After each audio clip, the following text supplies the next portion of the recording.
Okay, there you go. Ito yung ating topic for this session. So the topic is in building solutions. Particular, will delve into the distributed antenna systems. Okay, so let's start our discussion on this one.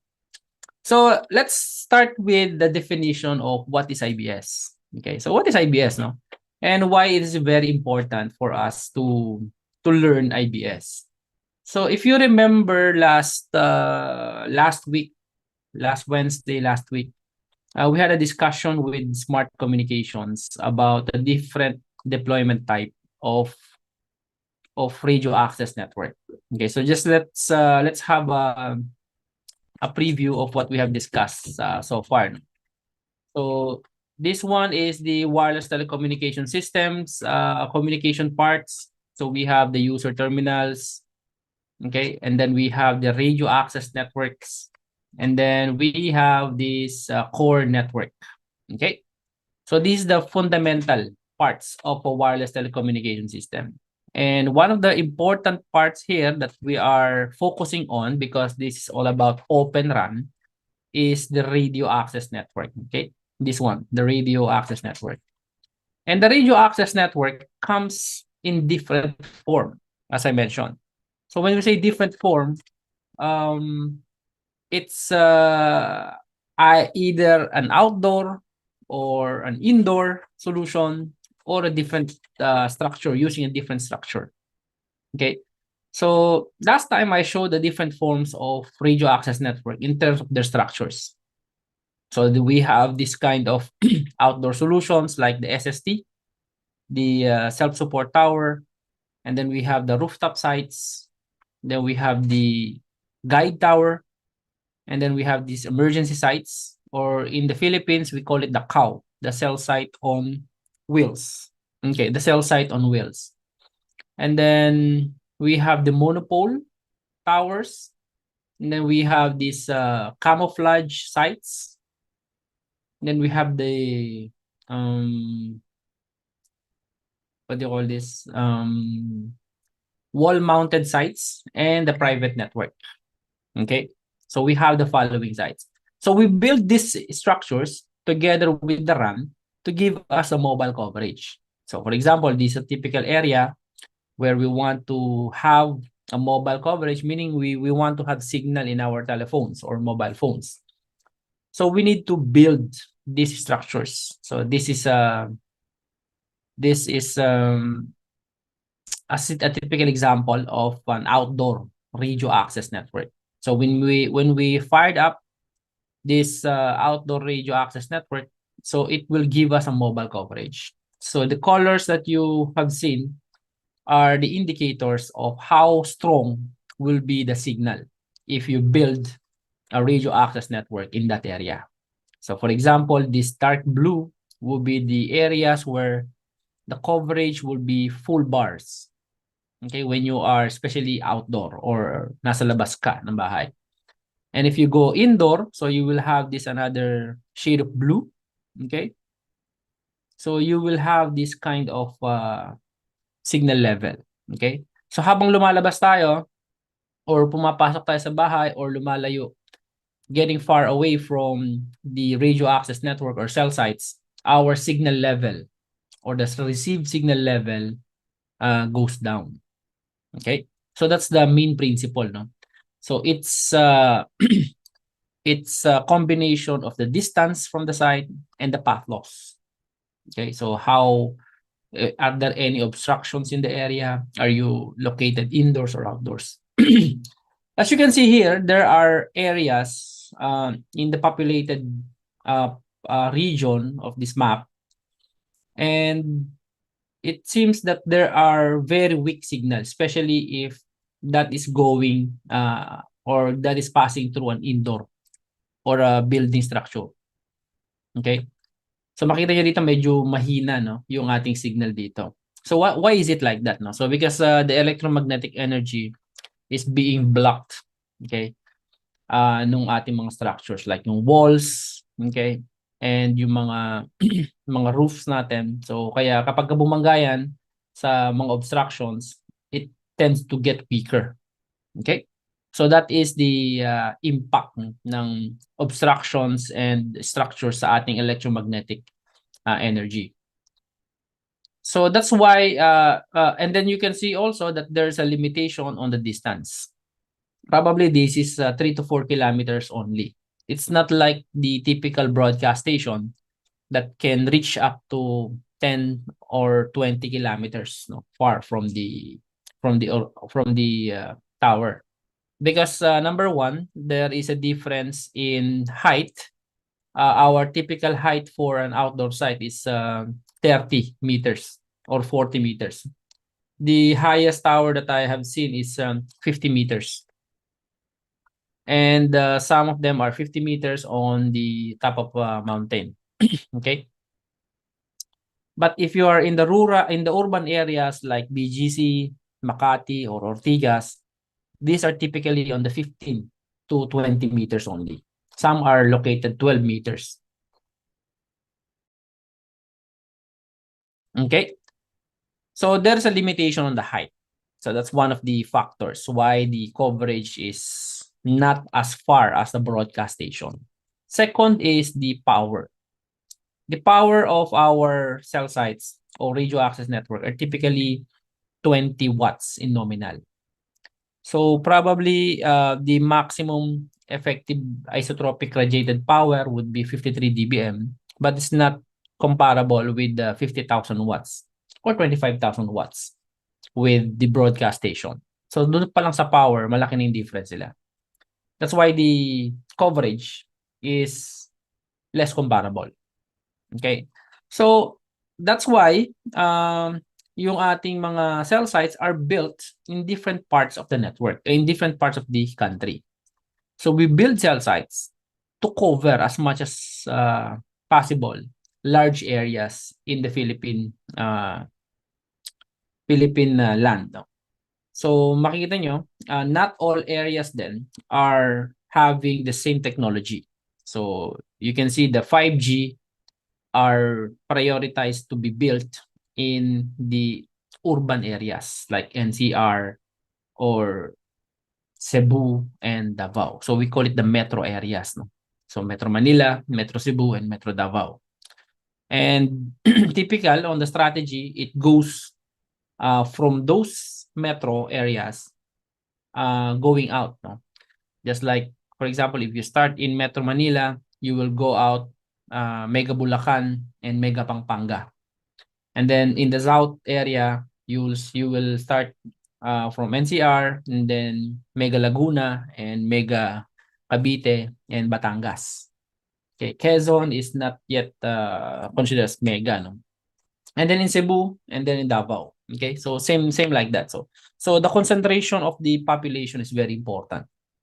Okay. So what will happen, no, if there are areas that like this that we cannot cover inside? We cannot completely cover. No? So that is where the IBS will come in. Okay. So now let's define what is IBS. So IBS means in-building solutions. So this is cellular service inside the building to provide better coverage, capacity, and quality.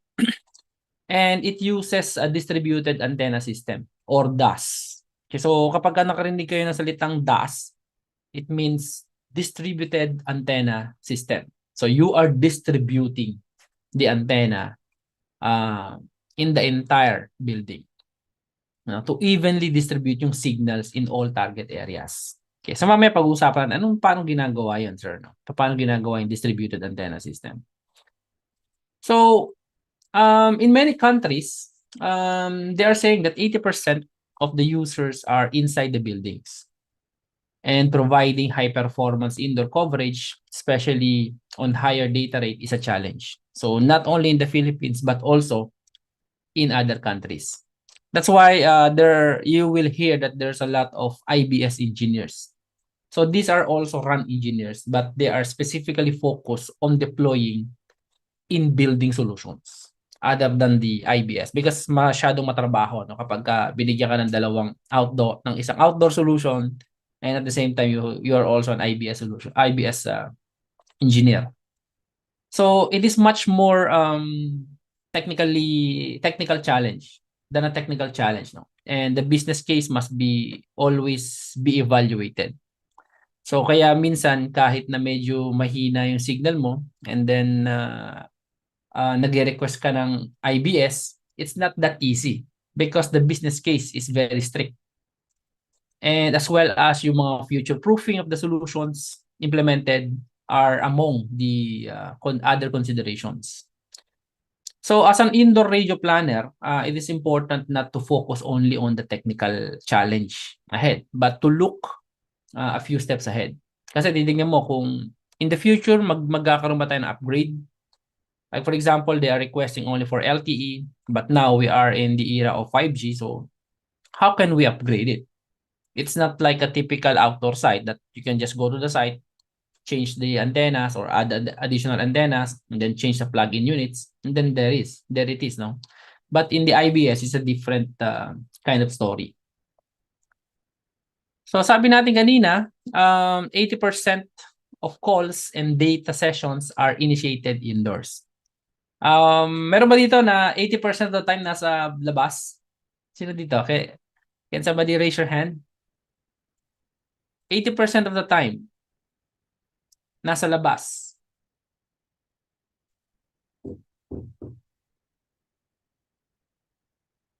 Mainit doon, di ba? Kaya most of the time nasa loob tayo ng no. Nasa loob tayo ng mga establishments. Actually, this became a challenge during the pandemic because before the pandemic, the offices and the other buildings and establishments are designed to handle yung to handle the capacity. Like the question in the chat. No? So there's a high density DAS. Yes, sir, there's a high density DAS to compete with the Wi-Fi. For example, yung mga coliseums natin, yun ano ba yung coliseum natin sa sa Bulacan? Kalimutan ko. Kaya nakalimutan ko yung coliseum. Yung malaking coliseum natin sa Bulacan. Philippine Arena. Yeah, tama. Philippine Arena. Thank you, Sir Noel. Philippine Arena, yan. That's a high capacity site. No, high capacity dash yan. So, maraming bands na nakalagay dyan. Okay? So, why is it important, no? Kasi like for example, typical example, let's examine, no, typical example natin. So, ngayon bumalik ka tayo sa normal way of working, okay? So, just imagine from 12 p.m. hanggang 6 a.m. nasa bahay ka. Okay, so 7 hours. So, probably you're sleeping or preparing yourself to work, okay? So, that is 7 hours. That is equivalent to 29% of the 24-hour in a day's life. Okay? And then 1 hour travel, kung suwertehin ka, so that is 4%. So you will be outdoor, nasa kalsada ka. Okay? But you're still located indoor because nasa sasakyan ka niyan, right? So that is equivalent to 4% of your time. And then when you go to the office, work in the office, so you will have 8 a.m. until probably 7 or 5 p.m. if you're lucky that your boss will not ask you to do some overtimes. So that is 10 hours already. And that is equivalent of almost 42% of your 24-hour life in a day. So, ang laki ng ginugugol natin sa indoor.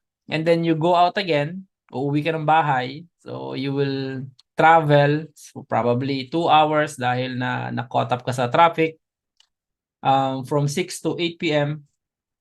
That is equivalent to 8%. And then again, you go to your house, rest, watch Netflix or Disney Channel. So you will have this 4 hours. You'll spend 4 hours in your house and then you sleep. So that is equivalent to 17%. So if you will see in the typical life of professional, 12% are spent outdoors. So that is on traveling. That's why I'm asking, no? Sino dito yung almost 50% nasa labas lagi? Is there anybody na 50% of the time you're outdoor? So probably from 8 to 8 to 8 8 to 8 PM nasa labas ka. No, wala, no? So most of the time nasa indoor tayo. Kaya sinasabi ko kanina, this was one of the challenges nung nangyari ng pandemic because the establishments are designed to handle the population or the subscribers indoors in the establishments. And then suddenly, ang nangyari, nakulong tayo sa mga bahay natin and we don't have any IBS. Ang nagsaserve ng signal sa ating mga bahay in our houses are outdoor sites. Itong mga to. But the indoor sites are not being utilized. Kaya bumagsak yung traffic ng mga IBS. And then yung mga outdoor natin, nag-congest, no? Kasi nga, nandun tayo lagi sa bahay. Okay? Ayan, so, ayan ang naging challenge, no, sa IBS. So, why is in building coverage important, no? So, kapag ka nasa labas ka ng bahay, actually, if you have line of sight to the cell site, you will have a good outdoor coverage. Nakikita niyo yan kapag mahina yung signal sa loob ng bahay, lumalabas kayo, right? Because you have that instinct. Kahit hindi ka radio access network engineer, you have that instinct na, oy, mas malakas ang signal sa labas. Kahit hindi ka engineer, right? You will know that. And during the GSM days pa, umaakit pa tayo sa puno. Umaakit pa tayo sa bundok just to get this coverage, no? This very scarce mobile coverage. Because instinctively, we know na may nagpapahina ng signal na yan.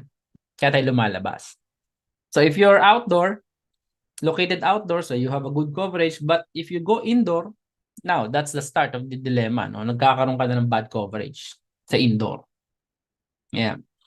And this also happens kapag nasa loob ka ng isang building where the concentration of the population is huge. Ang dami yung tao sa loob ng building. Kaya minsan, kapag walang IBS site sa loob ng building and then outdoor lang ang nag-serve sa inyo, nako-congest yung cell. Because you are all served by one sector or one cell. So, kaya yung resources ng cell site, sa inyo lang napupunta. But you're not the only one served by the cell site. Meron pa rin tao sa labas ng buildings or sa kabilang buildings, meron pa rin. That's why in building are very important. No? Okay? So if this is not addressed, there will be a challenge in coverage. Okay? So mahina yung signal. The quality is not good because you are getting it from the outdoor and the capacity will suffer. Ito yung bagal. Kahit may signal ka, kung meron ka incidental signal, but the capacity will be affected. Okay? And overall, the subscriber experience will be impacted. That's why it's very important. No? It's very important to have these in-building solutions. So why is in-building coverage important? So meron tayong tinatawag sa radio access network na hidden traffic. Hidden traffic. So parang ano to, no? Parang parang Bitcoin na minamine. So ito naman is minamine natin is traffic. What is the meaning of that, no? So meaning for example, kasi mahina yung coverage, no? Alam nung tao na mahina yung coverage, what will happen? Kung mahina ang coverage, what will happen? What will be the change in the behavior of the subscribers? Okay, can you type in what will be the change in the behavior of the subscribers? Kung mahina ang coverage. Kung mahina yung signal mo. Are you motivated to watch YouTube? Or are you motivated to surf the internet or the web? Hindi, kasi minsan na-frustrate ka. Right? Ma-frustrate ka dahil sa bagal.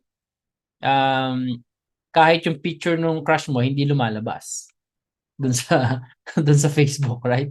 Kasi sobrang bagal. That's a hidden traffic because there's a corresponding behavior of the subscriber. But if you improve the coverage and the quality and the capacity, you will see that there will be a change. No, kapag ka nakita ng subscriber, yung ganda na signal ko, no? So he will start or they will start to watch YouTube, probably in HD. They will start to browse the internet. They will try to open their social media and watch some videos there. Right? So we call it the hidden traffic.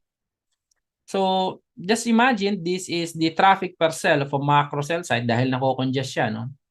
If you deploy an IBS site, okay, it will increase the total area traffic. So this is what we call the hidden traffic. Just imagine how big will be the revenue if you deploy an IBS site in an area. That's why it's very important that before deploying an IBS site, it requires deep analysis in terms of the business case. Because the cost of deploying an IBS site is very expensive. Okay, it's not only the equipment, it's not only the services, but the acquisition, okay, the cost of the design, okay, and the implementation and also the optimization. Okay. So if you will see again, so there are, sorry this is Tagalog. Maraming areas like buildings, malls, hospitals, other establishments ang hindi kaya makover ng macro sites. Okay, so this is a typical example of a BGC area, no? So if you deploy a typical macro site, so it's not enough to cover the big buildings, no? Yung mga matataas na buildings natin. It's not enough. Especially yung mga skyscrapers natin. How can you cover it with a cell site that is 25 meters ang taas? So you can design an antenna pointing towards the building, but most of the time hindi sufficient, no? So IBS is one of the effective ways to solve this problem in the indoor in terms of the coverage, capacity, and quality. Okay. So where do we need to deploy IBS? Can you type in where can we deploy IBS? Nandiyan ba kayo? Are you actively joining here? Can you type in where do we need, no? IBS. Okay, sa malls, sabi ni Maricel. Sa indoor ceilings, okay, sabi ni Invictus. Yes. What else? Hospital, yan. Ryan, thank you. Kay Renato is condominium, yes. What else? Saan pa natin pwede ilagay ang IBS? High-rise building, mostly. Yan, sabi ni Misael. Commercial buildings, offices. Ano pa? Meron pa. Other ideas. Government building. Okay? Coliseums, yan. Okay, bibigyan ko kayo ng examples. Mga typical examples. Offices and buildings. Yan, very good. Subway, yan. School, now, yan. Ano na, no? Natitrigger na yan. Tunnel. Okay, very good. Mga industries. No, mga factory. Kailangan yan, di ba? Yan, very good. Chris, airport. Kailangan, pagka walang signal sa airport, nako, mas lalong malulungkot ang mga mahal sa buhay yan. Sasakay na ng aeroplano, di pa makatawag. Right? Yan, seaports. Very good, no? O, kanina may nagbanggit, tunnels. Yan. Seaport, yan. Okay din yan. High-rise buildings. Yan. What else? Hospital. Oh, kailangan mayroong signal sa hospital, right? Kasi pag may emergency, paano tawag yung mga mahal natin sa buhay na may emergency, right? Hotel. Importante yan. Okay? And of course, yung coliseum and stadiums. Okay? So these are the typical examples, no, ng deployment ng IBS. Kasi if you have experience like that, and then there is no IBS in the area, you will feel the frustration. No? Bakit walang signal dito? Bakit ang bagal ang internet dito? Especially kapag yung Wi-Fi is ano rin, ano, hindi rin ganun kalakas, no? So sometimes umaasa ka sa cellular. Okay? Ayan. So what are the types of IBS? Ano yung mga types ng IBS, no? So unahin natin is para maging aware ka naman, ano yung mga classification ng IBS? As you will see here sa Open Run Academy, so we are defining Open Run, right? So first we define what is radio access network, and then we have two major categories of radio access network. We have the outdoor and we have the indoor. Now we go to the branch of indoor sites. So what are the indoor types, no? So meron tayong tinatawag na repeaters. Yan. So isa-isahin natin yan, ano? Repeaters. Okay, pag sinabi nating repeaters, nandun sa pangalan niya, it repeats, no? But later on we'll discuss it further. And then we have the passive, active, and the hybrid DAS. Okay? So what is passive, active, and hybrid DAS? So later we'll discuss it. And we have the small cells. We have the small cells, and we have some leaky cables. Yeah, leaky cables. Okay? So let's start with the repeaters. Yeah. So when we say repeaters, ang ginagawa niya talaga is nire-repeat niya lang yung signal. It's like an amplifier. Wala yung additional capacity. So para siyang extender lang. So it extends your coverage. So typical, kumukuha ka ng signal from an outdoor site, existing outdoor site, and then sasagapin niya ng isang antenna. Okay, meron kang antenna doon, and then it will feed into an amplifier. Actually, it's an amplifier only. So it will amplify the signal, and then you will distribute the signal inside the building. But the coverage is coming from an existing outdoor site. So what happens here is that there is an improvement in the coverage, but the capacity is the same as with the outdoor site. Okay? So kapag dumami yung tao dyan, magko-congest ito. Itong outdoor sites na to. Okay? Clear ba yun? Yung repeater? What is a repeater? What is a repeater? So a repeater is just like a typical, no, booster.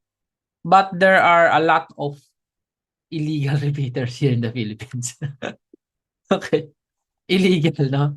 So there are illegal repeaters. So I'll share with you, no, para at least aware kayo, no. Uy, illegal pala yan. Illegal pala yan, no. So yesterday when I was driving back home, merong bagong batas dito sa amin eh. Ano na eh, bawal na yung limitado na yung mga e-bike sa highway eh. Hindi na pwede, no. So, hindi naman sila illegal, no, pero napapansin na namin ang dami ng e-bike sa kalsada. So, nagko-congest minsan yung highway dahil do sa e-bike. So, we're thinking, dapat ba talaga nandito yung e-bike, no? So, ayun, gumawa hindi naman gumawa, no. Batas na pala siya sa LTO. Tapos inimplement na dito sa bayan namin, dito sa Binyan.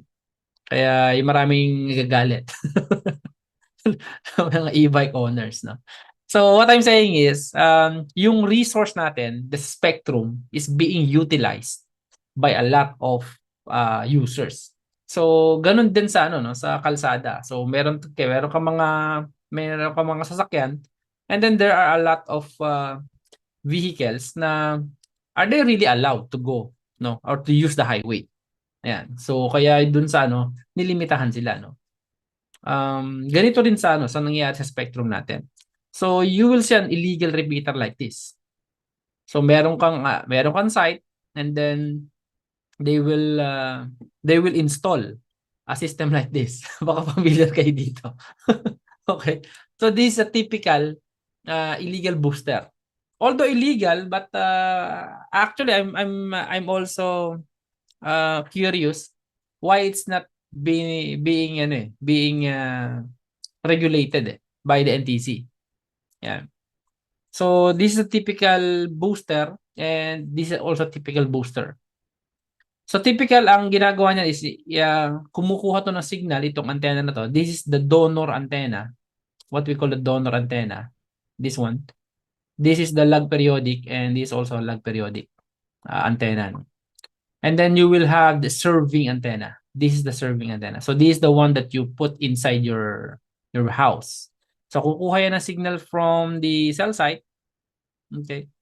So sasagap yan ng signal from the cell site here. And then i-feed niya yan papunta sa amplifier. And then i-boost nung amplifier yung signal sa loob. And then lalakas yung signal mo sa loob ng bahay. Okay? So magkakaroon ka ng magandang signal. Okay? So ganun yung concept niyan. So that is only on the downlink side. Okay, downlink. Okay? So dalawa 'di ba ang ating mode of communication? So if you have a cell site, okay, if you have a cell site, you have a downlink, ito yung nare-receive ng telepono mo, but there is another path, yung uplink. Okay? So yung pagbalik nung signal yung signal mula phone pabalik sa cell site. So that causes the problem. Ang nangyayari when you have this kind of equipment in your house, there is what we call the noise generated by the amplifier. Okay? So if you remember the Friis formula, there is a noise figure, right? Up of cascading amplifier. And an amplifier is not only amplifying gain, it also amplifies noise. So, ang nagiging problema natin dito is the uplink. So, the uplink noise generated by this amplifier is being thrown back to the cell site. Okay? So, malakas yung noise na inaano dito.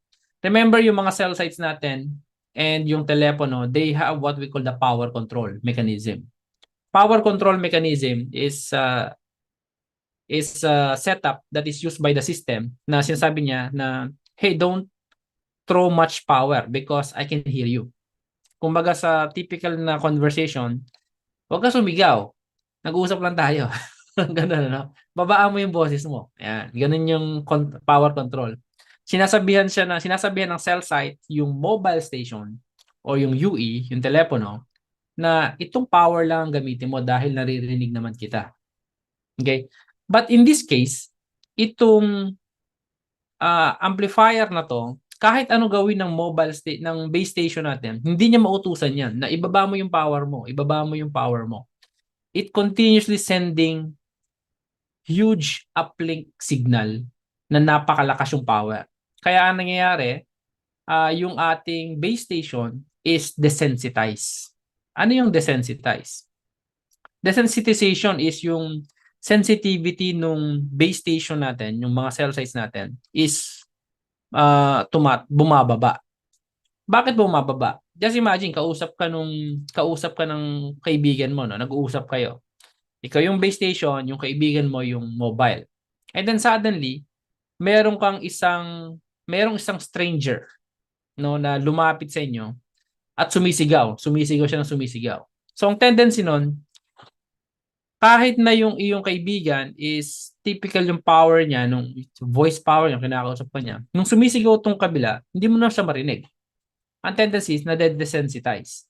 So may mga information ka na hindi mo ganong maintindihan coming from your friend. Kasi nga, na-desensitize ka na nung taong sumisigaw dito sa kabila. So yun yung concept ng desensitization. Kaya minsan, kaya nangyari kapag nakakaranas kayo ng robotic calls, choppy, and then worst case is drop calls, these are caused by interference, which is coming from the illegal repeaters like this. Okay? Ayan, so yun yung concept ng nagagawa nitong mga to. Gumaganda yung signal mo sa loob ng bahay, but the overall quality of the cell sites are being affected. Yung ibang mga subscribers sa labas, hindi makatawag. Ikaw lang yung nakakatawag. That's why operators are shutting down, no, these illegal repeaters. Because yung kanilang revenue which will come from the other subscribers are restricted now, are limited. Di ba? So yung kanilang hidden traffic, lost traffic na ngayon. Nawala na yung traffic nila. Instead na tumawag yung mga subscribers, nainis na dahil sa interference. Okay? So this is not this is illegal because this is not type approved by NTC. If you will check this equipment, there is no NTC type approval seal.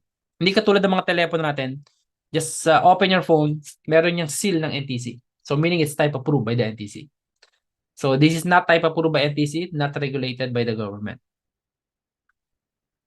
It uses operators expensive spectrum. Okay? So bakit expensive spectrum ng operator? Ano ba yung oscillator na nakalagay sa loob? So ibig sabihin, yung ginagamit niyan sa amplification niyan ay naka-tune sa frequency ng operator, kaya yan nare-repeat yan eh. Yung mga filters niyan sa loob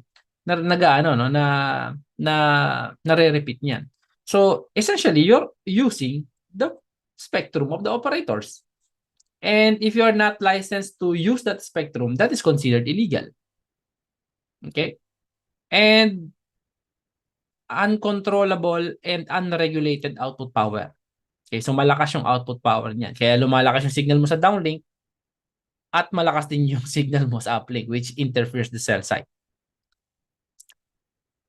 And then it causes severe interference in the network. Okay, so meron kang interference sa network. Okay? So that's why these are considered illegal and illegal. Okay? So that's the repeater. No? But how can it be legal? It can be legal if the repeater is installed by the operator themselves. Bakit? Because the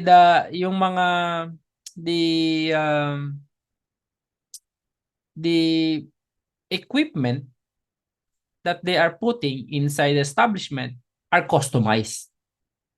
What do you mean by customized? Meron yung variable power attenuation, okay, na-adjust nila yung power.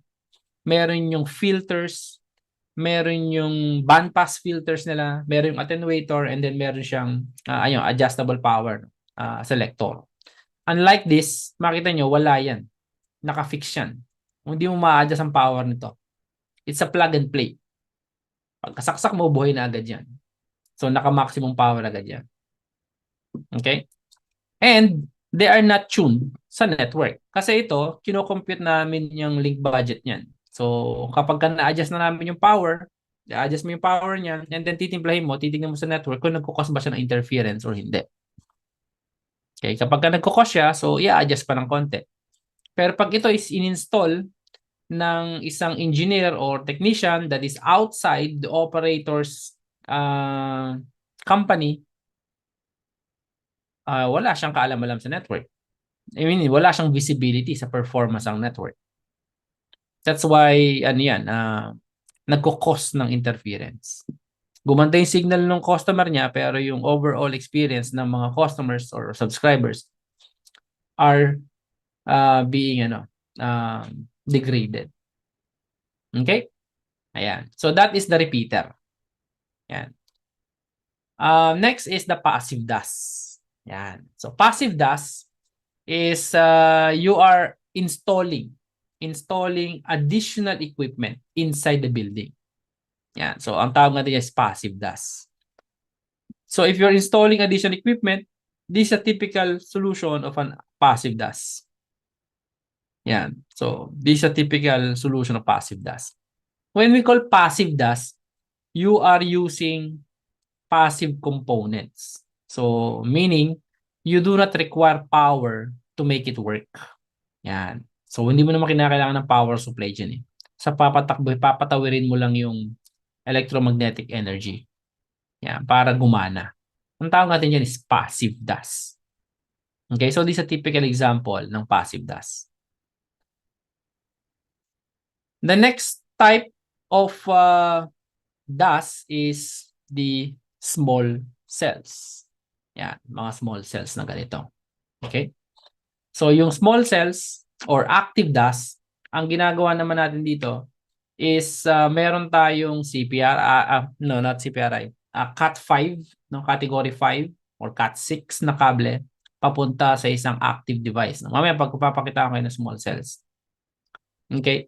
So, pagdating sa Open RAN, ganito rin yung mga i-implement natin, ano? Mga small cells na yan, which is guided by the SCF, no? Small Cell Forum.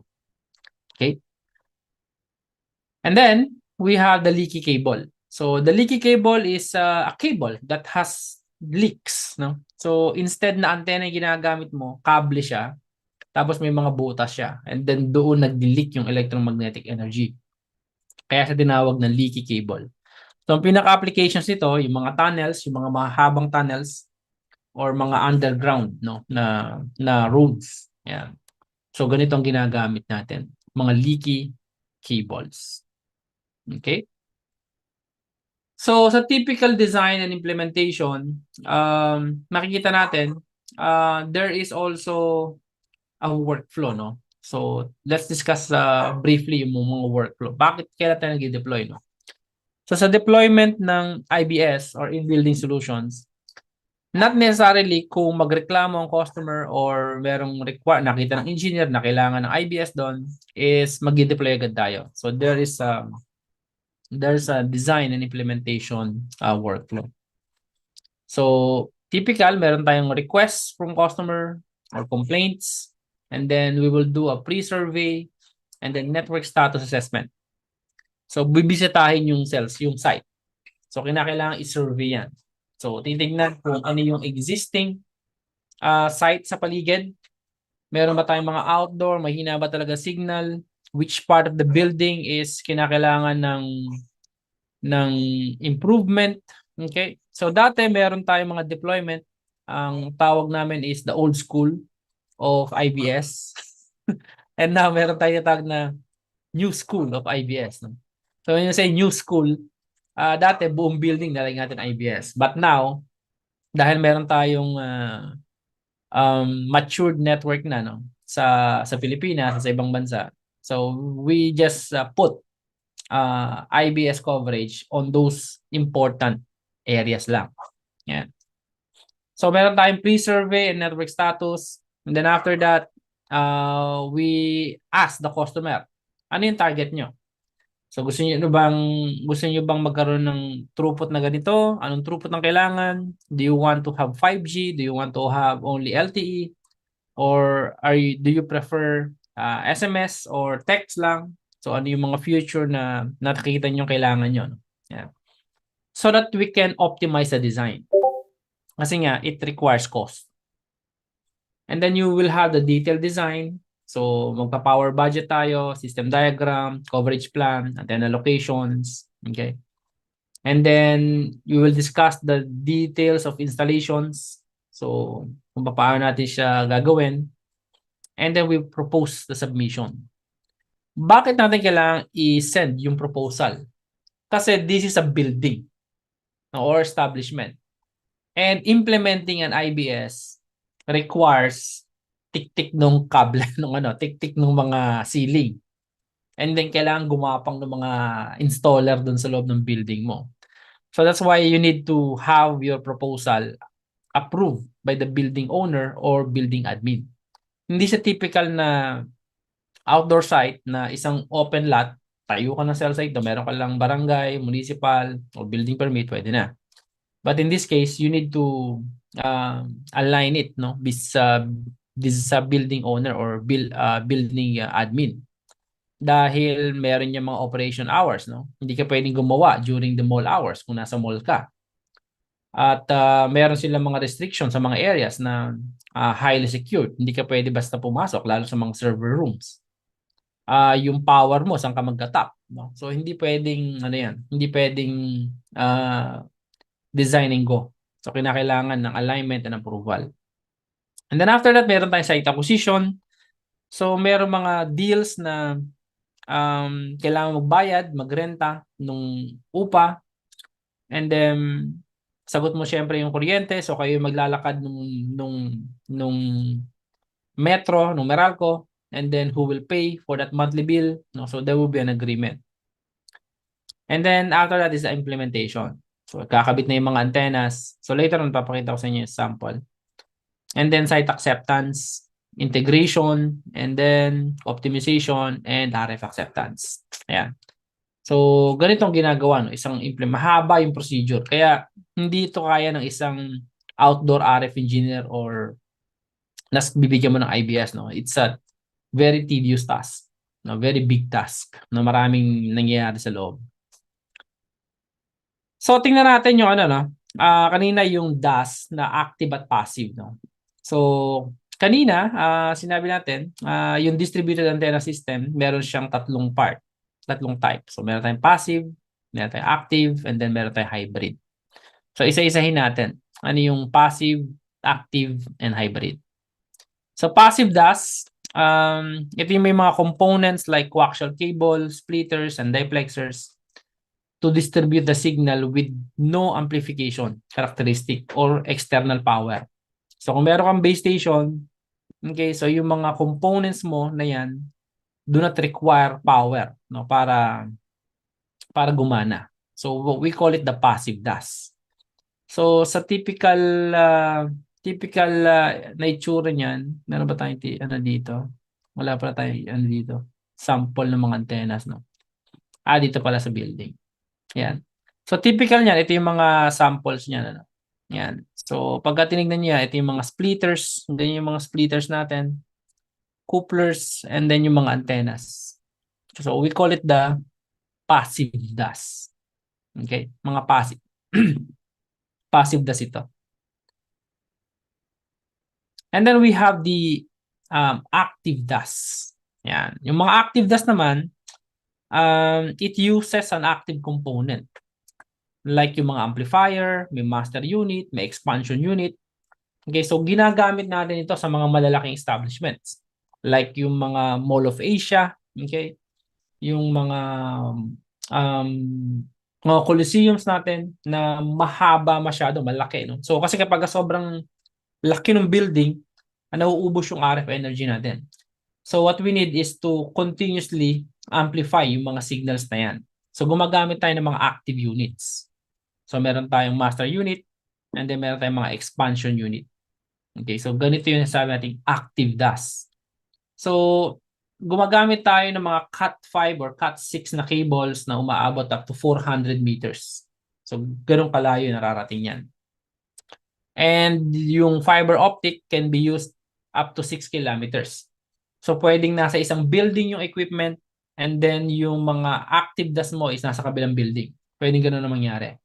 So tumatawid yung fiber optic sa ibaba. Okay, or sa building to another building.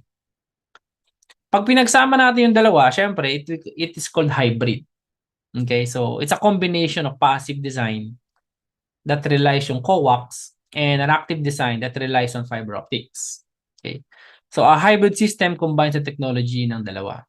So in this case, ito yung sample ng isang hybrid system. So sa first leg, this is what we call the active DAS. Yan, naka-active tayo dito. So we are using amplifiers, master unit, active combiners, okay? So dito natin siya ginagawa. And then kapag na-deploy na natin, after ng hybrid remote unit, mga passive DAS na ang gamit natin dito. Yan. So it entails cost reduction din. Okay, so mas mura kasi itong mga passive component compared sa active DAS, sa active components natin. So there are applications na gumagamit tayo ng hybrid. Okay, lalo na kapag for example, magkakaroon na ng extension sa building. So hindi natin kailangan ng master unit ng active DAS. So mag-passive lang tayo para mag-extend yung coverage no. Pwede na. Ayan, so it is the typical example of a hybrid DAS. Okay. Next is the active solution, active DAS. Ito yung typical na gagawan ng open run, okay, sa mga small cells natin. So, yung old way dati meron kang base GSM, UMTS or LTE na radio and then you will have this point of interconnection. Ito din yung ginagawa sa mga malls like SM. So meron silang external contractor si SM na nagde-design nung distributed antenna system. And then ang ginagawa na lang sa mga operators, they are combining in the single equipment. So ito is naka one lang yan, isang contractor ang gumawa. And then si Smart, si Dito or si Globe ko-connectan na lang doon sa equipment room. Para yung mga antenna system hindi na makikita nyo ngayon, bihira na yung ano no, bihira na yung meron ka nakitang Smart sa kabila merong Globe no, sa kabila may Dito. So sa building owner kasi parang ano yun eh.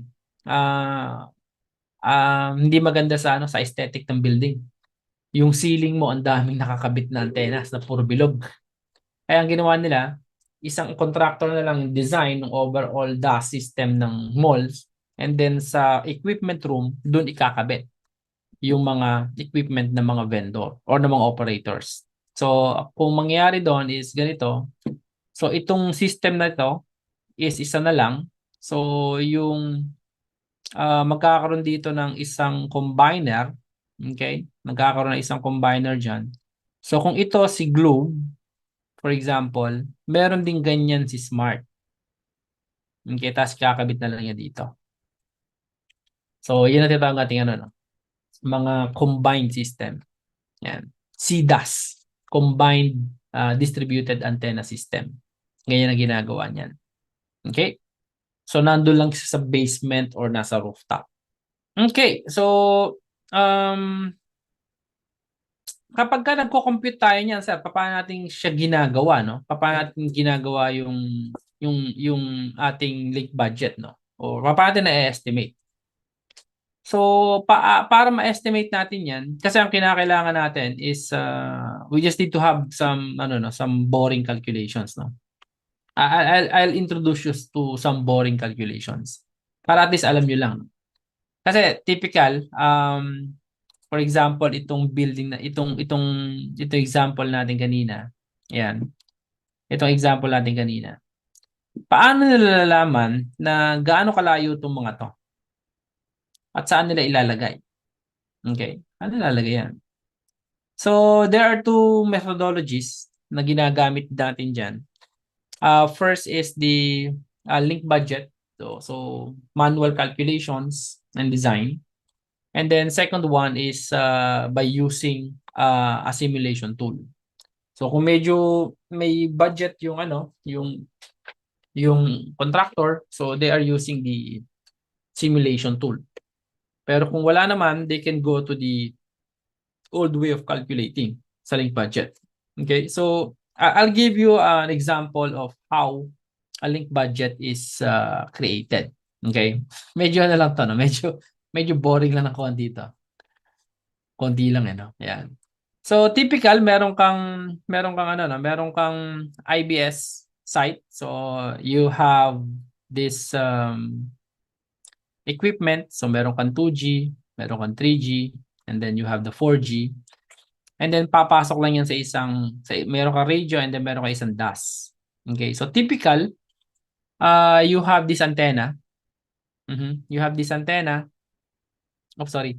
You have this antenna and then meron niyang antenna to antenna separation. Ito. So, kung magbubuga yan, pag ano yan, ano? Magbubuga yan pag ganyan.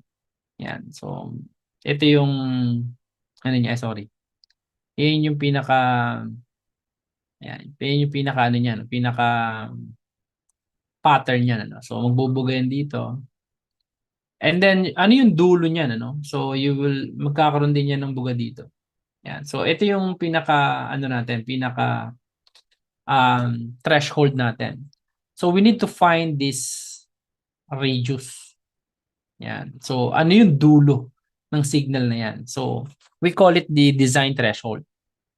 So, for example, kung gusto natin ng full bar or ang target natin is nasa neg 95 dBm, yung dulo niyan.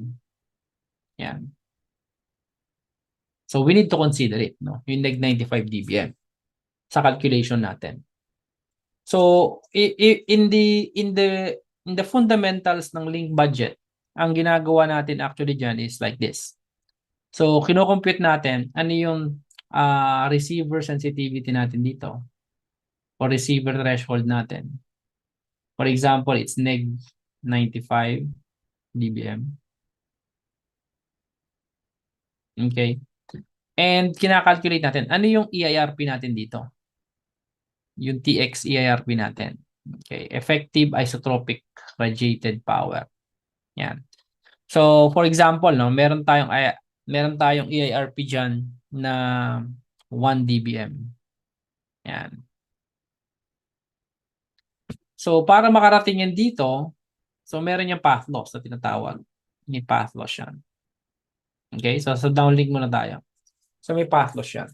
So, using this simple illustration, you can create a simple equation. It's a link budget equation. So, ano dapat yung path loss na yan? So, pagka kinuha mo yung path loss na yan, so meron kang EIRP, okay, antenna EIRP, effective isotropic radiated power, minus mo yung path loss, ito, equal dapat yan sa RX threshold. Di ba? So, ganyan yung pinaka-equation natin. Isin ko lang to. Ganyan yung magiging equation natin. Okay? So, ano yung power mo? Tapos, kung meron kang path loss, ito yung na-receive mo. So, meron ka ng meron ka ng equation. And then, if you arrange it, so, mangyayari niyan, yung EIRP mo, minus yung RX mo, equal sa path loss mo. Yan. So, meron ka ng path loss. Yan. Ito dapat yung pinaka-formula mo. But, yung EIRP natin dito, okay, meron yung pinaka-prior na formula, syempre. So, meron ka ditong transmit power, meron kang TX, may PTX ka dyan, syempre meron kang loss dito, na cable loss. Di ba? Nag-loss yung cable niyan eh. So, meron kang power, minus cable loss, minus yung mga connector loss, okay? So, you will have the EIRP. So, ito, meron pa tong pinaka-formula dito. Kaya, pinabalik natin yung ating calculation. Okay? Ayan. So, paano natin kino-compute muna? For example, yung PTX. So, sa bawat technology, hindi pare-parehas ang output power natin. Okay? Pagdating sa radio access network. Sa design. So, dito, ang ginagawa natin, for example, 2G, 3G, and 4G or 5G, meron tayong na output power calculation. Okay?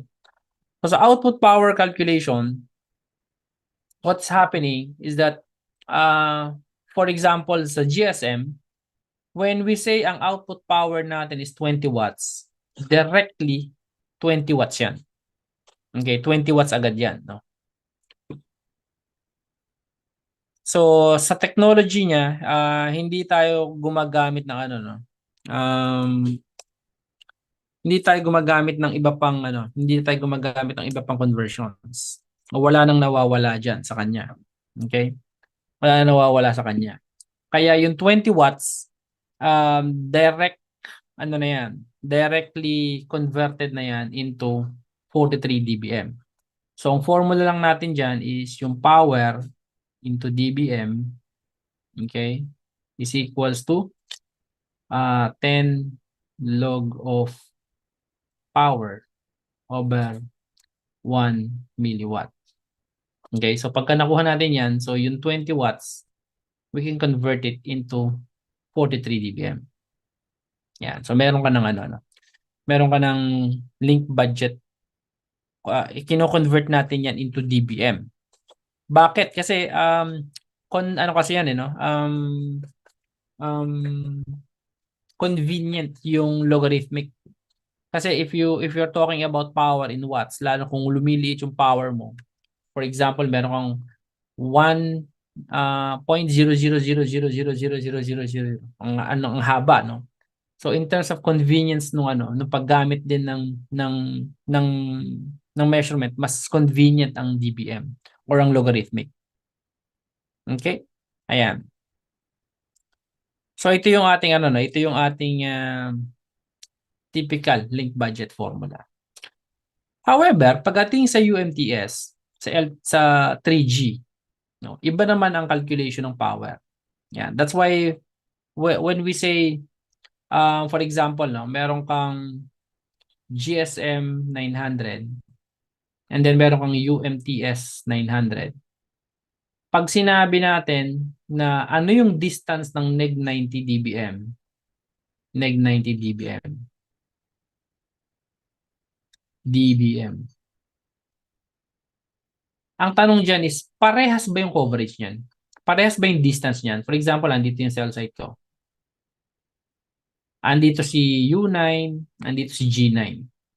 Si G9, kapag tinignan nyo sa link budget, ang nararating ni G9 malayo. Ang nararating ng U9 at neg 90 dBm, ganito lang. So, pagka nagsagap ka ng ano dyan, neg 90 to, neg 90 rin to. Bakit? Una-una kasi, ang TX power nila magkaiba. Ang TX power ng GSM is 20 watts na maximum. Yun ang nakaset. However, sa UMTS, iba kasi ang technology nito. Ang ginagawa natin doon sa 20 watts, okay, meron kang 20 watts, meron kang hinahati mo yung 20 watts, no? Kung 20 watts to, hinahati natin yan. Meron kang tinatawag na pilot na 10%. So, ito yung ginagamit natin na power. And then, yung iba is for traffic. Yung iba naman, signaling and synchronization. Yan. So, yung 10% power lang ginagamit natin for the broadcast. Kaya, ang UMTS coverage is lesser or shorter compared with the GSM 900 kahit pareha siya ng frequency. Kasi nga, magkaiba sila ng output power. Okay? So, ganun ang nangyayari dyan. So, yung 20% na yan, yung 10% ng 20 watts is equivalent to 2 watts and then 33 dBm lang ang ginagamit mo. So, meron kang difference na 10 dB. So, 33 dBm to, 43 dBm yan. So, magkaiba na yung output power mo. Kaya mas mahina. Lalo pa kapag dumating ka sa LTE. Sa LTE, ganun din. Yung typical radio power natin is 20 watts. So, that is equivalent to 43 dBm. Pero sa konsepto ng LTE, yung orthogonal frequency division multiplexing, meron kang isang tinatawag na resource block. Okay, ito yung frequency natin. So, typical, meron kang 20 watts dito, di ba? Meron kang binabatong 20 watts. Kay GSM, pag binato mo yung 20 watts yan. Kay UMTS, pag binato mo yung 20 watts, 10 watts lang, 2 watts lang ginagamit niya. Pero kay LTE, ang ginagawa niya, hinahati niya to, kasi nga OFDM siya, hinahati niya yung 20 watts sa mga subcarriers niya. Yan. So, parang parang peanut butter na nilalapat mong ganun yung power. Ini-spread mo yung power. So, pagka ini-spread natin yung power, for example, meron kang 20 MHz na bandwidth na LTE, and then meron kang 100 resource blocks. And then that is equivalent sa 1,200 na subcarrier. Ang gagawin mo, yung 20 watts will be divided into 1,200 subcarriers. Kapag na-divide mo yan, ang total power mo na lang per carrier is equivalent to 12.22 dBm. Kaya when you check the coverage ng isang LTE, for example, nagkaroon ka ng LTE 900 dito, ang coverage niya is lesser sa UMTS. Dahil yung power na inallocate mo for the RS power, reference signal, is way less sa UMTS C-pitch power at mas maliit kaysa sa GSM power. Kaya when we talk to different clients, parehas lang naman siguro coverage niya, no, ng GSM, UMTS at LTE 900. It's not. Hindi yan magkaparehas. And then there's an impact sa antenna to antenna separation. Doon pa lang sa iyong technology. Kasi when we assume na magkakaparehas ang coverage ng tatlong technology na yan, even though you are using the same frequency, it will lead you to wrong design. Kasi nga, sa TX power pa lang, ang laki na ng difference nila. Okay? Ayan, so medyo ano yan, no? Medyo ano yung ano to, itong topic na to, no? Kasi it's more on the power calculation. But the main message that I would like to convey with you is hindi magkakaparehas ang coverage ng bawat technology with the same threshold in this example is neg 90 dBm. Hindi yan magkakaparehas in terms of distance. Una-una dahil sa power utilization na ginagamit natin sa broadcast. Kaya it's not correct to say na magkakaparehas ng distance or coverage ang LTE, UMTS at GSM kahit na magkaparehas sila ng frequency. Okay, so magkakaroon pa rin yan ng impact pagka sila ay magkaiba ng kaiba ng um, frequency. So let me open yung pinaka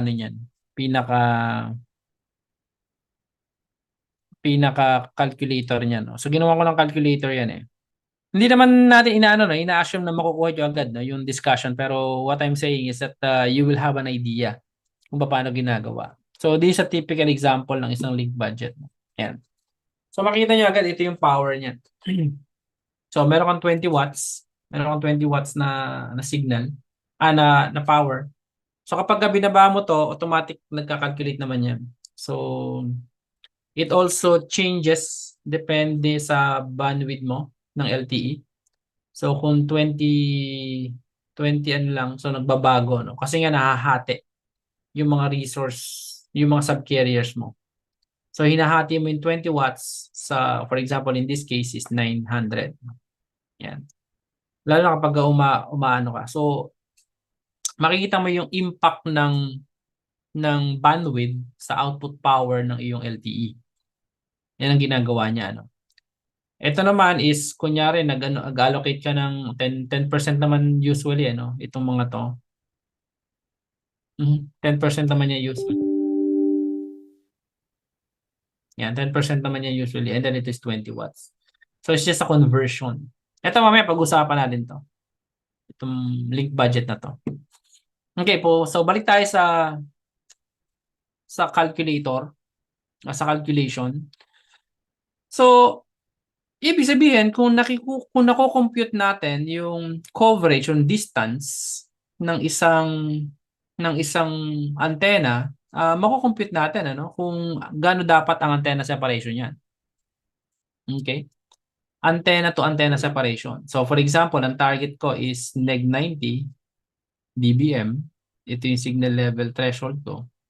So makukuha ko gaano kalayo ang nararating ng isang antenna at neg 90 dBm. So makukuha ko tong distance na to. At makukuha ko rin yung distance sa kabila. So i-add mo yan, ito yung antenna to antenna distance mo. Okay, so magkakaroon ka na ng assumption. Meron kang assumption na So kapag nakakausap kayo ng isang RF engineer o ng IBS engineer, tatanong niya sa iyo agad, ano yung size ng iyong building? No, ano yung size ng iyong building? So, bakit niya tinatanong 'yon? Kasi ang ginagawa niya diyan is ina-assume niya na agad kung ilang antennas ang kaya para para ma-cover niya yung isang area. For example, na-compute niya na yung distance ng yung distance ng isang antenna. So, ang mangyayari diyan, kukunin niya lang yung area. Pag nakuha niya yung area ng isang antenna, for example, meron kang length and then width. So, ito yung total area mo. So, yung number of antennas mo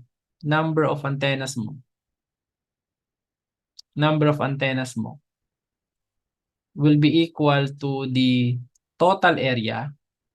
Ito. So, yung total area ng lugar mo is length times width, right?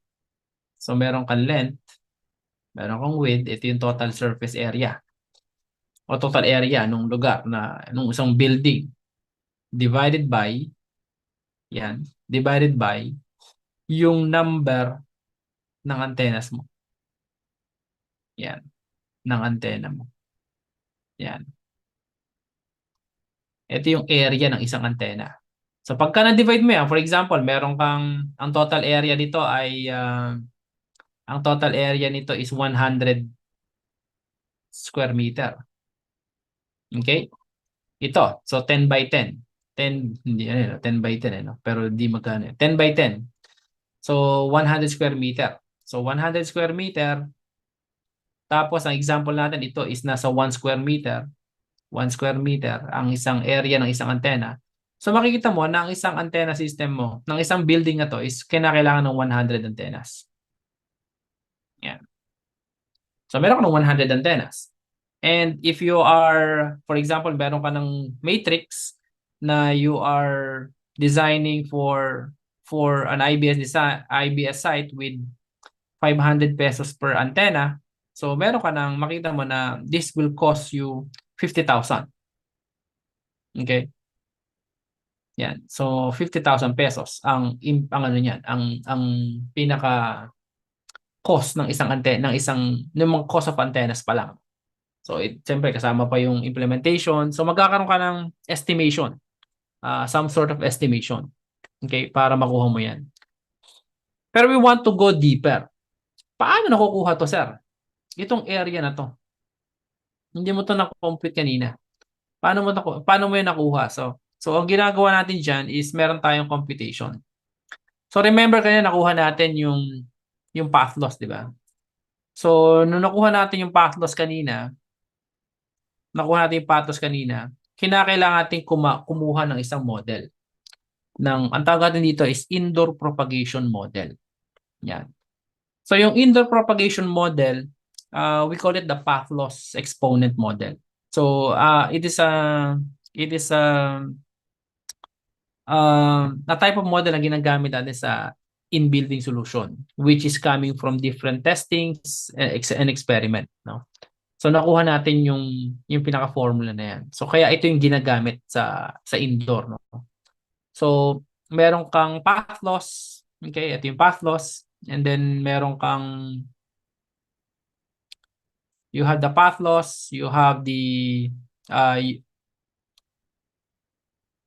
the path loss, yung meters, no? Ano yung distance mo, and then the D sub 0, which is taken as 1 meter, yung in reference with the in front of the antenna. Ano yung operating frequency, ano yung C, the speed of light, and yung N. Yan. Yung N yung pinaka exponent natin. Okay? So the N changes based on the type of environment. For example, there's a lot of corridors, large open rooms, furnished rooms, densely furnished rooms, and between different floors. So typical lang ginagamit ko kapag ka nag-initial study is the furnished rooms, no? 3. 3 yung ginagamit kong exponent. So let's try to have a sample calculation, no? So mag-share lang ako ng konti, no? Para at least madali, may oras pa naman tayo. Para lang magkaroon kayo ng idea. I'm not expecting na no. Syempre mag-graph nyo agad. Pero at least meron kayo idea how the IBS will be done. So in case na mag-deploy tayo ng Open RAN into a university, a community or university network, makocompute nyo kung gaano kalayo ang mararating na isang Open RAN IBS. Okay? Ayan, so habang share ako ng note.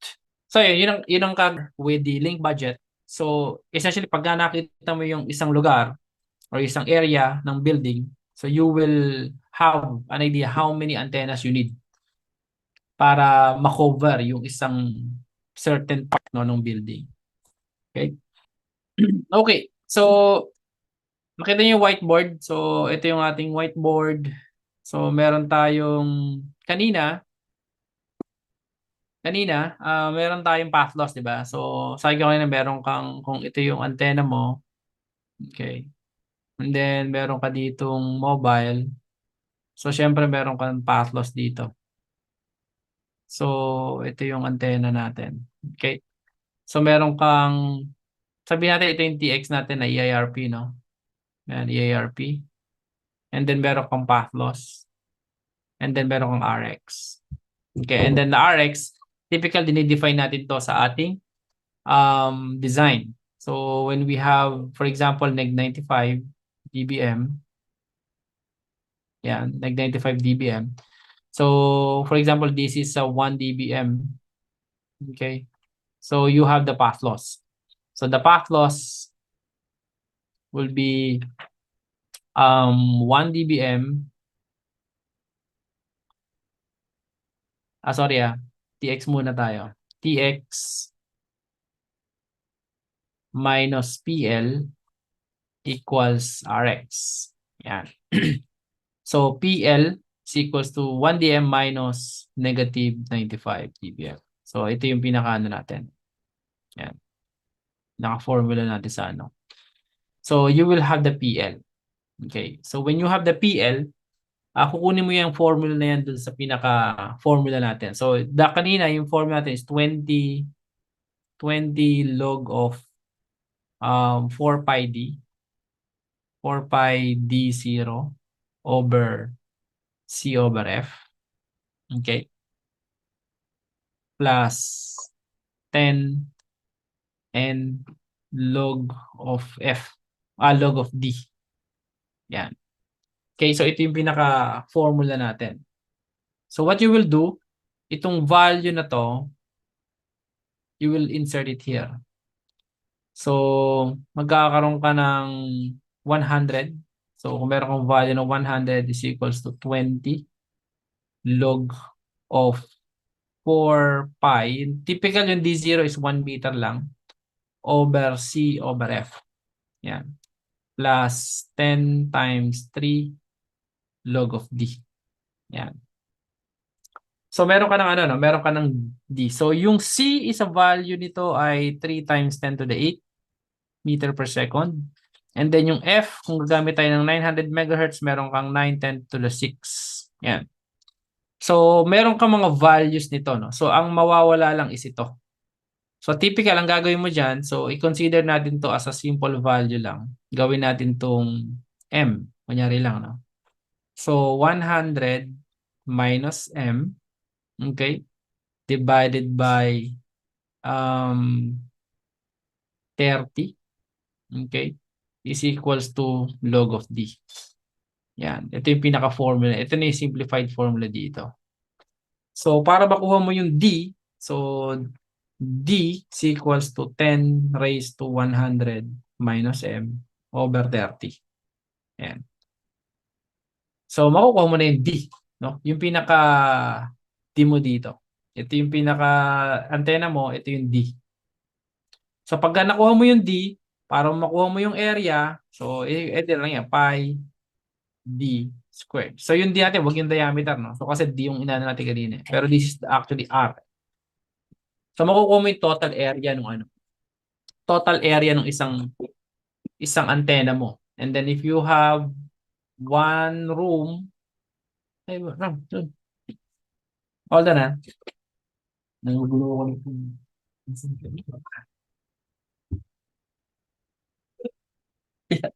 Okay. Ayan. So, meron kang pi D. So, meron kang length times width kanina. And then, meron kang isang antenna dito. Okay, na may area. Ayan. So, makukuha mo na, no? Ilang antennas ang kaya mo. So, yung total number of antennas mo, total antenna mo, is equals to length times width over yung A natin. So, makakakuha ka na. For example, meron kang 100 square meter over 1 square meter. So, meron kang 100 antennas. Yeah. So, nakuha mo na, no? So, you already extracted how many antennas you need to cover one room in a building, for example, in your university or hospital, okay? Or a meeting room, yan, or a convention room, a ballroom, yan. So, mako-compute mo na siya. Okay, so balik tayo dun sa ating ano, balik tayo dun sa, so ito yung ating formula kanina, no? So, once na compute na natin yan, you can create, no, a typical link budget calculator. Yan. So, for example, ito na yun. Ayan. So, meron tayong formula, no? So, for example, meron tayong 100 meter by 100 meter na room. Okay? So, ilang antennas? How many antennas do we need? How many antennas do we need to cover it? So, for example, we are evaluating. We are using a 900 megahertz, 1800 megahertz, 2100, or 3500. And we are using it for example, this is LTE 12.22, yung power natin. So, the power will be coming from here, RS power natin. So, we want to compare different types of LTE frequencies. LTE 900 megahertz, LTE 1800, LTE 2100, and LTE 3500. So the power is the same, magkakaiba lang ng frequency. And then you will see na ito yung ating mga EARPs, no? For example, ito yung ating EARPs. So gaano kalayo, no, yung mararating ng isang, for example, yung antenna system loss natin is pagpalagay natin 15, no? Yan. Or 17. 16. Yan. So, meron tayong system loss sa 16 dB. So, pagka nilagay mo lang yan, so mako-compute mo yung EIRP, effective isotropic. And then you have a margin, and then ang target natin is pare-parehas sa neg-85. Then, the same calculation na ginawa natin doon.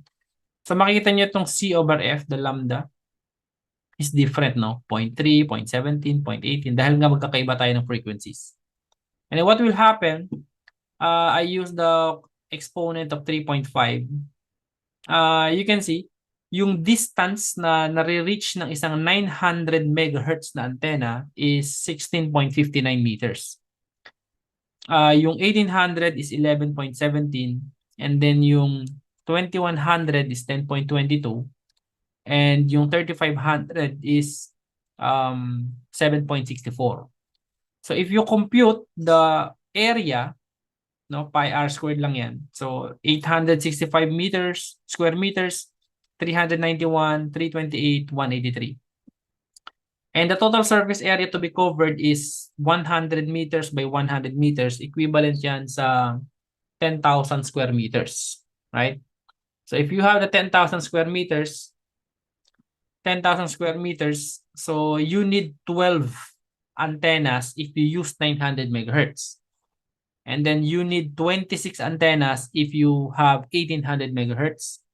And 31 antennas if you will use 2100. And 55 antennas kung 3500. Okay? Yan. So, yung factor of high density configurations is combination ng different frequencies.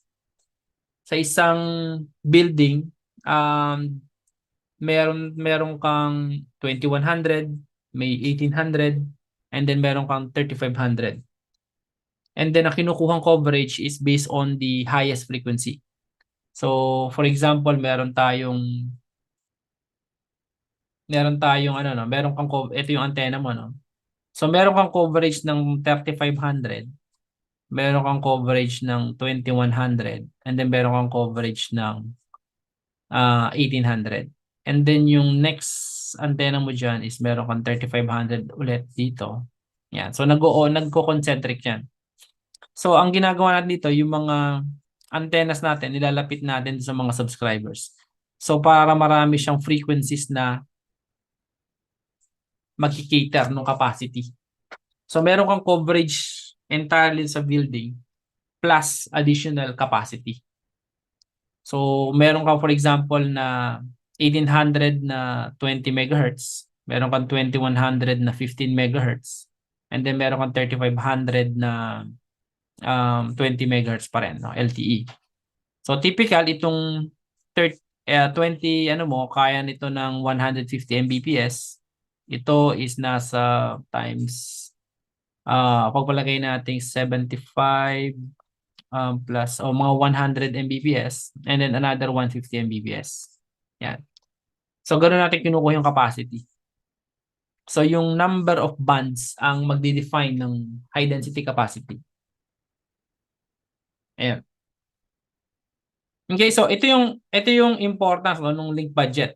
So nakikita mo na ano yung pinaka best frequency to cover yung isang area. As you can see, yung 3500 requires you a lot of antennas, nasa 55 antennas. Instead of using 1800, which has 26 antennas only. Pero, nakita natin, kapag ka 900, it's 12 antennas only. Ang drawback lang nito, less antenna ka, pero less capacity ka. Because the typical bandwidth ng isang 900 is umaabot lang ng 5 MHz to 10 MHz, which is equivalent to 75 or 35 Mbps. Yan. So covered mo nga siya pero up to 35 Mbps lang ang kaya mo ma-cover. It's like a comparison ng 2.4 GHz na frequency at 5 GHz na frequency sa Wi-Fi. So mas maliit yung coverage ng 5 GHz pero malaki capacity. Si 2.4 malayo nararating pero mas mababa ang capacity niya compared kay 3.5. So ganoon din dito sa cellular. Because yung mga frequencies natin sa 900 MHz is not the same bandwidth as yung mga higher frequencies natin. Okay? Ayan. So ito yung ating link budget, no? So medyo ano siya, no? Um, medyo ano siya, mathematical, no? Pero kasi ganun talaga, no?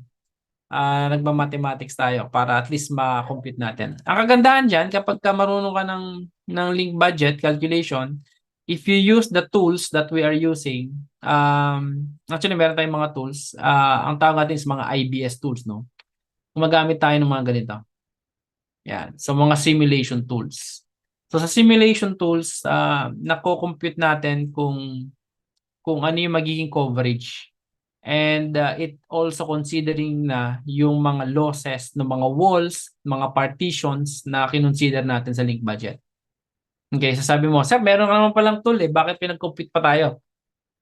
Bakit hinihirapan pa natin? Part of being an IBS engineer is to validate, no? Is to validate yung nilalabas ng tool. Kasi minsan may mga engineers na sinasabi, yan ang sabi ng tool eh, no? Sabi ng boss, di ba ikaw ang engineer? Di naman yung tool ng engineer. Kaya kinakailangan, alam natin kung tama yung nilalabas ng tool or hindi. And for us to know that, dapat yung concept ng link budget is alam natin. So kapag nakakita for example ng 900 coverage na mas maliit kaysa sa 1800, you know that the tool is not performing at it's what expected to do. So kinakailangan mo i-troubleshoot yung tool. Okay? Ayan, yung kagandahan nun. So ito yung example ng ng tool. Okay? So meron tayo 900. Yan. So makikita mo na agad, ano? Yan. So mas mabilis talaga to. Yan. So ang cost nga lang nitong mga tools na to is medyo expensive, no? Yan. So ang kagandahan din diyan is na ilalagay mo yung pinaka trunking diagram. So nakikita mo kung saan nakakabit yung mga equipment, saan nakakabit yung antenna, okay? Saan yung route ng mga kable, makikita mo. May ilalagay mo, may ipa-plot mo sa map. Ito yung mga, for example, ito yung ating mga floor plan. Andito yung ating antennas, and then you will see, no, nasan yung routing ng cable, pati dun sa riser natin nasaan, and then nasaan yung equipment room. Okay, so overall makukuha mo yung buong plano ng IBS site natin. Okay? Ayan. Okay, so questions? May questions ba so far? I know marami yung questions. So, isa sa pinakasikat na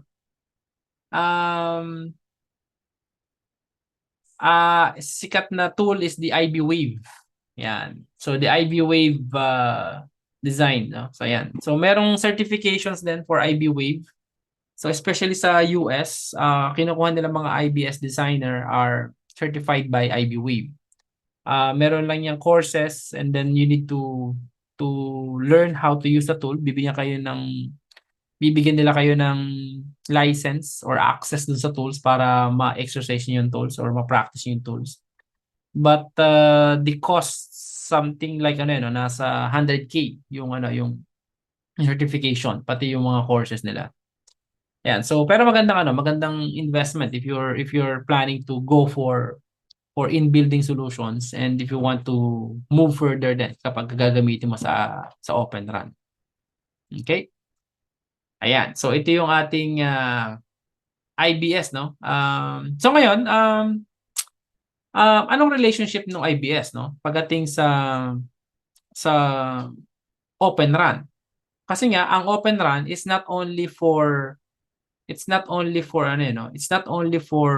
outdoor sites. So i-implement din natin yung mga radio access network natin indoors. And the equipment, like for example, this type of equipment, these are the equipment that used for Open Run, no? So ito is a typical example na isang traditional run like for example a Huawei lamp site, no? So meron kang BBU, may splitter, and then meron kang active antennas. So ganito ang deployment niyan. So yung placement nitong mga antennas na yan, ito yung mga ginawa natin kanina na calculations. But in the implementation of Open Run, you will see that this BBU and then this IRU or RHub will be replaced by a COTS server, yung mga commercial off-the-shelf. So hindi mo na kailangan bumili lang kay Huawei or kay ZTE or kay Ericsson or Nokia. You can buy it from Dell, no, or from NEC, and then you can virtualize the functionality. And then there is a specific team na or organization that creates the guidelines for small cells like this. We call it the Small Cell Forum. So these are Open Run key player that develops Open Run system with the small cells in mind. So small cells talaga ang kanilang pinaka target. And then they are part of the Open Run ecosystem. So they have recently placed a strong emphasis on developing the open interfaces. So noong 2020, they updated the set of standards issued the previous year to allow tiny or small cells to be built piece by piece using components from many manufacturers para mag-allow sila ng mga wide mix of 5G use cases. So kasi kung walang magde-develop ng small cell sa Open Run, mahirapan tayong ipagdikit-dikit yan, mga yan.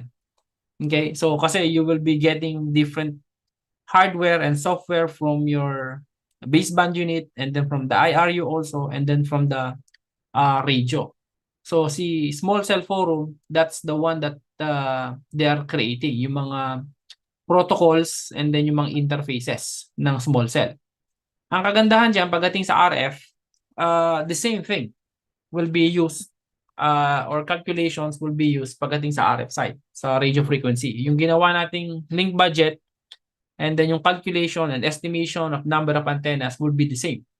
Ang magiging change lang kasi is yung equipment and yung mga software. It can be mixed and matched. Unlike yung mga typical or traditional implementation natin that the vendors are proprietary, no? Yung mga equipment natin na software are proprietary. This time, different set of vendors can be mixed and matched. But the RF side, the good thing is it's the same. No, it will be the same. Okay, so you just need to check the specifications ng mga antennas. So meron silang tinatawag na FAPI. Hindi ito yung si Papi si Salt Papi, no? Hindi. FAPI means a Functional Application Platform Interface. Yan. So this is an initiative within the small cell industry. Released by the Small Cell Forum. Sila yung nag-create niyan.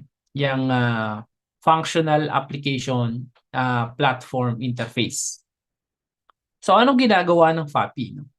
So it establishes yung interoperability, yan, and innovation among suppliers of the platform hardware and the platform software, and of also the application software, by providing meron silang common API na ginagamit, okay, around the suppliers and create a competitive ecosystem. So itong FAPI na to, yan ang magbibigay daan para magkaroon tayo ng interoperability dun sa mga small cells na equipment at software na ginagamit natin sa Open RAN when you implement it into IBS. Okay? So, when you look at this, pag tinignan niyo yung application, yan. So, ito yung pinaka diagram, no, ng small cell. You have, for example, dito yung mga protocol stacks natin. You have the RLC, okay, radio link control, medium access control, and then the upper and the physical layer, okay, and then the RF. So, kapag gumagamit tayo ng, for example, nasa isang OCU and ODU lang, nasa loob, within the FAPI yung within the OCU, DU yung FAPI. Pero once na yan, na nagkahiwalay yung dalawa, for example, split 7/2x ang ginamit natin. So, meron tayong mga non-open interface dito. Okay? Kagandahan niya kapag ang ginagamit kasi natin is the split 6, no, sa small cell ng Open RAN. So yung CU and then yung DU, yan. So sa loob niya, within, nandiyan yung FAPI natin. Yung interface na yan para mag-work yung different vendors, yan. And different manufacturers ng Open RAN. Okay.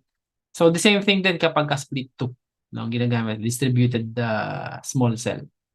Okay? So this will aid yung na network builders by allowing them to combine yung mga dispersed as central units from various manufacturers, no. So yung SCF forum or yung small cell forum and then yung FAPI na na dinevelop will contribute sa Open RAN environment in their own way by allowing yung mga small cell or mga IBS natin to connect to any small cell radio unit, no. Yan. So para ma-connect natin yung baseband, yung IRU at yung radio natin sa small cell application. Okay?